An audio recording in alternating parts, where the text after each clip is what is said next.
20 degrees.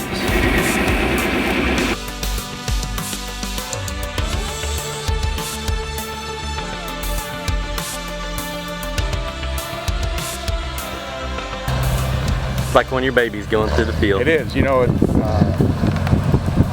you ran it for 10 years and you think, yeah, it's cool. This is something that I had a big hand in, you know, and then you come out every spring, every fall when we do this, we get excited all over again because of how awesome it works. I mean, there's just nothing. It's really cool to see that, doing that right there. I don't know what he's doing there, but he's way off. He dresses the part, but he don't act the part like a country boy. Get on that tractor and started going across here at an angle after he just nodded and said, "You understand what we mean by putting your tire right here?" Yep, yep, yep. We look over and he's going out across there.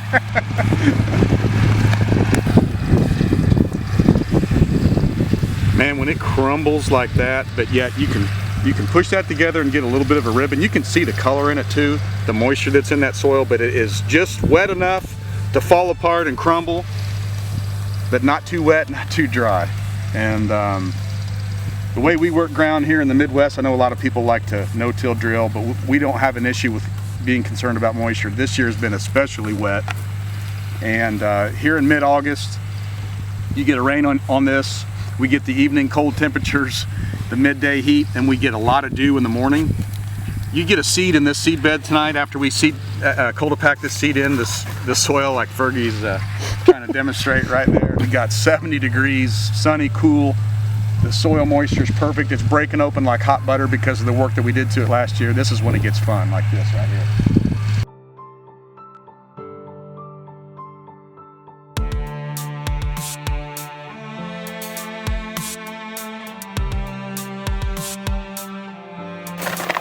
One of our favorite things to do and plant this time of the year here in late August and September in the Midwest is a combination of cereal grains, and by that we mean a cold hardy oat, a winter wheat, and a rye, not a rye grass, but a cereal grain rye in combination with brassicas. And then there's a sweetening agent in here that's this Austrian winter pea, this round seed right here. With what you have there in the combination of those plants with the grains, the greens, and the peas is a literal smorgasbord of greens that are high in protein, that are really coming on as far as palatability and attractiveness at the end of the season when the growing plants in the environment around here and in the timber and also in just in these set aside fields, these old field habitat, are drying off. These plants are beginning, because they're annuals, they grow quickly, they put a lot of energy into the top, which is available to the deer when there are surrounding vegetation is not providing that. So they become extremely attractive to the deer, which is what we all want, but they're also highly beneficial to the herd health as well. And you just really can't improve on a blend of time-proven products like this that has those few ingredients in it. And our favorite is Pennington Feeding Frenzy. It's all packaged together in a half-acre bag for us.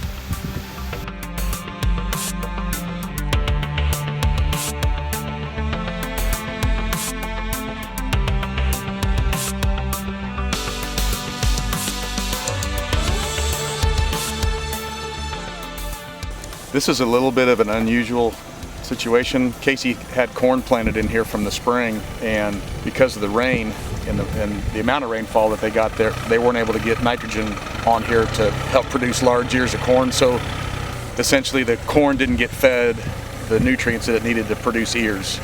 So he made the judgment to go ahead and mow this off and to plant it into a fall food plot. So we're going to be working into this obviously residual corn stubble here, but it was a stunted crop, so there's plenty of soil showing, as you can see. A little bit of weeds, but it's been sprayed, mowed off short. Firminator is going to break this open really nicely, and this is going to go back into some fall forages that we use with our Pennington varieties here on this farm.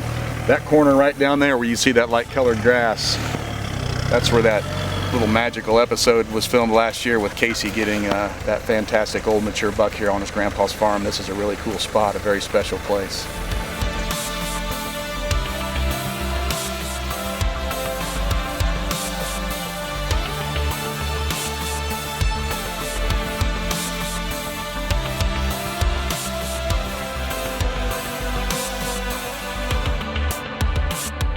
Now, the plan to kill. What do we do? Because my stand was right there in that head of timber, because I had them kind of pinch that corn. I only had like a 10-yard cushion between the timber and the field, and those deer were using that. But this is a long linear plot, and it's got a little L in it. It's got a bend in it right there, and it pinches this plot down to about 35 yards wide. These bucks, when they start cruising in October and bumping does, there's gonna be a bunch of does coming to this plot.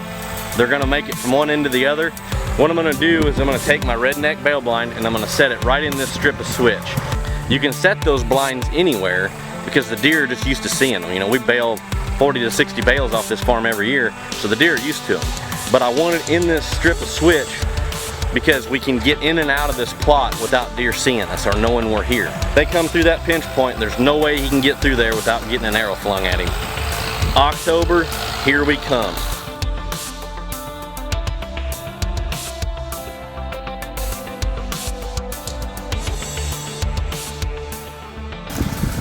What's happened here in this plot was that after Casey sprayed it, you know, over 2 weeks, the Roundup really does its job, but you wait much later than that, then you risk the vegetation regreening up from the seed, and that's exactly what's happened here. But don't think that's such a bad deal, because all this grass seed that just germinated once this top was dead and allowed the moisture and the sun to get in here and germ these seeds, we're going to turn that stuff over and bury it with the Firminator here when we're planting this.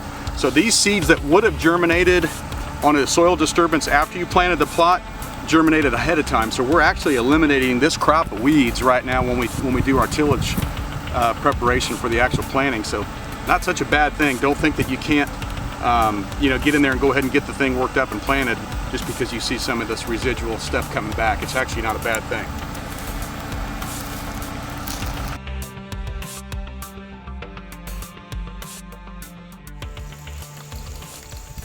This is a brand new plot that Casey is putting in this fall. Never been planted before.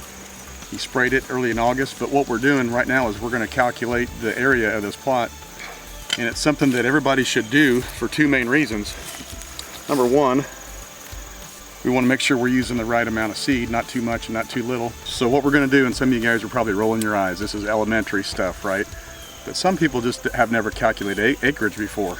And so what we've done is we've taken the length, and this thing is your regular shape. It gets narrower and wider, but what we've done is pick the average middle width. So it was 45 feet long.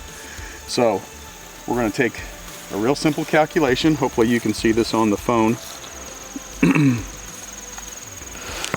We got 375 feet long times the width of 45 feet is 16,875 square feet in a food plot. Now here's the magic number you need to remember. 43,560. That's how many square feet are in an acre. So we take our 16,875 divided by 43,560. That's the number of square feet in an acre, and we have 0.38 acre, so 4/10 of an acre.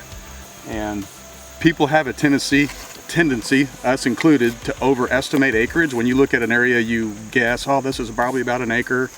A lot of people would look at this and probably say, oh, this is at least half or 3/4 of an acre, and it's actually under a half. So once again, length times width on a rectangle or a square, take that divided by 43,560, that'll give you your acreage. What if you have a triangle and in your plot is mostly triangular shaped? Okay, think of it in these terms. You've got a rectangle or a square. If you take the length times the width, it's going to give you the total area of that square or rectangle. If you had half of that, you could still take the length times the width divided by 2, because you're only using half of that area. So that's how we calculate the area of a triangle too. Just a couple little tips. As I said, some of you guys probably do this all the time, but for you new guys just getting started, that's a great way to make sure you get the right amount of seed, the right amount of fertilizer, and know what you're dealing with. There's a place I go, tucked back in the pines, where a green field grows, my own little paradise. I'm thankful for this land and the life that it provides. See, the measure of a man is what he leaves behind. Oh,